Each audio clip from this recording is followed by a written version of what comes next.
नमस्कार दोस्तों, मैं डिम्पल कुमार आपका स्वागत करता हूं अपने इस channel financial journey with Dimple में। आज हम पर्सनल फाइनेंस की उस मिस्टेक के बारे में जानेंगे जो ज़्यादातर लोग करते हैं।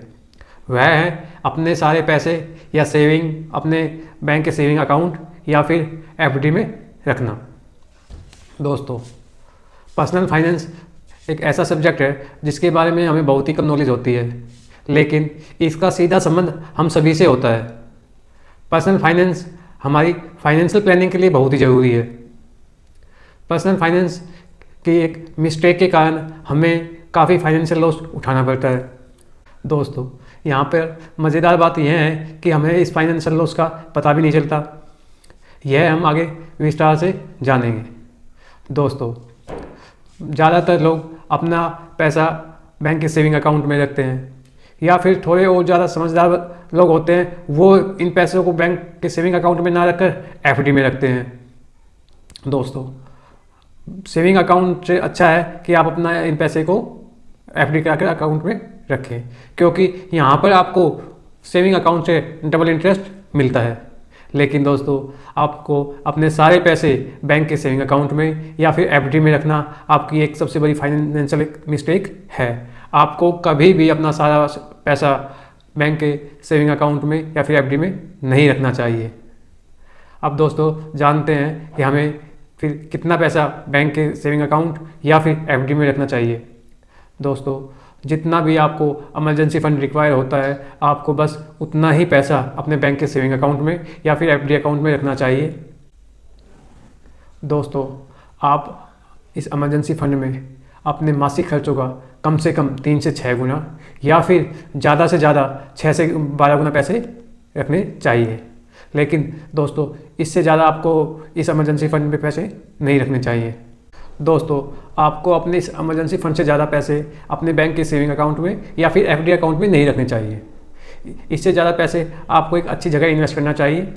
इन इन्वेस्टमेंट टाइप के ऑप्शन जानने के लिए डिस्क्रिप्शन में लिंक दिया हुआ है, आप उस वीडियो को जाकर देख सकते हैं। दोस्तों, हमारे देश की करंट इन्फ्लेशन रेट लगभग 6% के आसपास है, और यह ज़्यादातर हर साल 6% के आसपास ही होती है। इसका मतलब यह है कि अगर आपने अपने पैसे घर पे रखे हुए हैं तो वो हर साल 6% की दर से उनका की वैल्यू कम हो रही है। हाँ, अगर आपने अपने पैसे बैंक के सेविंग अकाउंट में रखे हुए हैं, जहाँ आपको लगभग 3% का एनुअल रिटर्न मिलता है, तो आपके पैसे की वैल्यू हर साल 3% से कम हो रही है। हाँ, वहीं अगर आपने अपने इन पैसे को एफडी में रखा हुआ है तो आपके पैसे कम नहीं हो रहे हैं, इनकी वैल्यू ऑलमोस्ट उतनी ही रहेगी, क्योंकि एफडी का जो रिटर्न है वो भी लगभग 6% के आसपास है।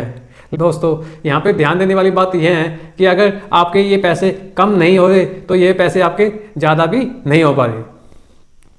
दोस्तों, अब हम इसको एक एग्जाम्पल से समझेंगे। इस एग्जाम्पल में हम 4 दोस्तों को लेंगे, जिनमें से पहले का नाम है अजय, दूसरे का नाम है राहुल, तीसरे का नाम है सचिन और चौथे का नाम है विनोद।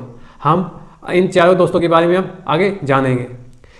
इन चारों दोस्तों के पास अभी 10 लाख रुपए है, जो ये 10 साल तक रखने वाले हैं या अच्छी जगह इन्वेस्ट करने वाले हैं। इन 10 साल में जो इन्फ्लेशन रेट है वो लगभग 6% के आसपास ही रहती है। अजय अपने इन पैसे को घर पर ही रखता है। उनका मानना है कि उसे इन पैसों की ज़रूरत कभी भी पड़ सकती है, इसलिए वह इन पैसों को घर पे ही रखेगा। वही राहुल अपने इन 10 लाख रुपए को 10 साल के लिए अपने बैंक के सेविंग अकाउंट में रखता है। इसके बाद सचिन अपने इन 10 लाख रुपए को बैंक में 10 साल के लिए एफडी कराकर रखता है, जहां उसे लगभग हर साल 6% का ब्याज मिलता है। वहीं विनोद अपने इन 10 लाख रुपए को 10 साल के लिए म्यूचुअल फंड में इन्वेस्ट करता है, जहां से उसे लगभग 13% एनुअलाइज रिटर्न मिलते हैं। अब दोस्तों, हम जानेंगे कि 10 साल बाद इन सभी के पैसे की वैल्यू कितनी होगी या इनका ये इन्वेस्टेड अमाउंट कितना हो जाएगा। दोस्तों, अजय के 10 लाख रुपए 10 साल बाद भी 10 लाख ही होंगे, क्योंकि उसने अपना यह अमाउंट कहीं पे इन्वेस्ट नहीं किया, घर पे ही रखा हुआ था, तो उसके ये रुपए 10 लाख ही रहेंगे, जिनकी वैल्यू आज के हिसाब से 5,60,000 होगी। अब हम बात करेंगे राहुल की, जिन्होंने अपने ये पैसे 10 साल के लिए अपने बैंक के सेविंग अकाउंट में रखे, जहां पर उन्हें 3% का एनुअलाइज रिटर्न मिला। अब उनके पैसे 10 साल के बाद 13,40,000 होंगे, जिनकी वैल्यू आज के हिसाब से लगभग 7,40,000 होगी। अब दोस्तों हम देखते हैं सचिन का।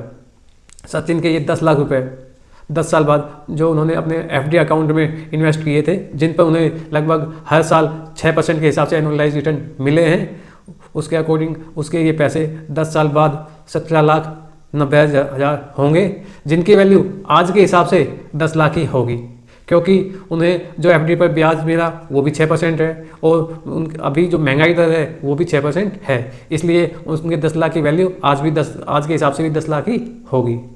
अब दोस्तों आखिरी में हम देखेंगे विनोद की इन्वेस्टमेंट को, जिन्होंने अपने 10 लाख रुपए 10 साल के लिए म्यूचुअल फंड में इन्वेस्ट किए, जहां पर उन्हें लगभग 13% के एनुअलाइज रिटर्न मिले हैं। इसके हिसाब से उनके पैसे की वैल्यू 10 साल बाद 34 लाख होगी, जिनकी वैल्यू आज के हिसाब से 19,70,000 है।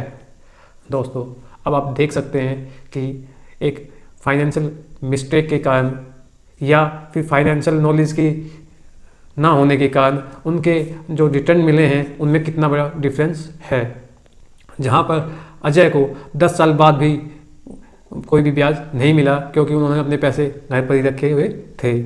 वहीं राहुल को 10 साल बाद 3,40,000 ब्याज के रूप में मिले हैं और उनकी जो पैसे की वैल्यू है वो भी आज के हिसाब से 7,40,000 है। वहीं राहुल की जो पैसे वो 17,90,000 होंगे 10 साल बाद, लेकिन उनकी वैल्यू आज के हिसाब से 10 लाख ही है और उन्हें 10 लाख इन्वेस्ट करने के बाद 7,90,000 का ब्याज के रूप में अमाउंट मिला है।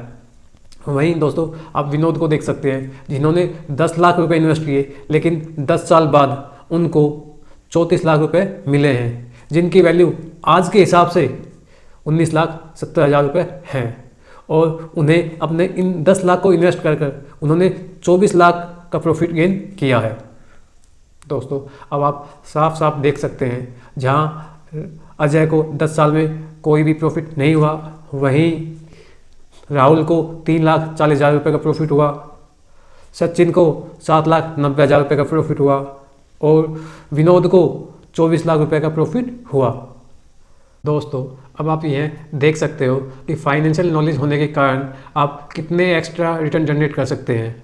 आप बाकी दोस्तों से उतने ही इन्वेस्ट अमाउंट करके ज़्यादा रिटर्न निकाल सकते हैं। दोस्तों यह वीडियो कोई म्यूचुअल फंड का रिकमेंडेशन नहीं है, यह वीडियो ओनली एजुकेशनल पर्पज़ के लिए है। यह तो आपको सिर्फ फाइनेंशियल अवेयर करने के लिए है।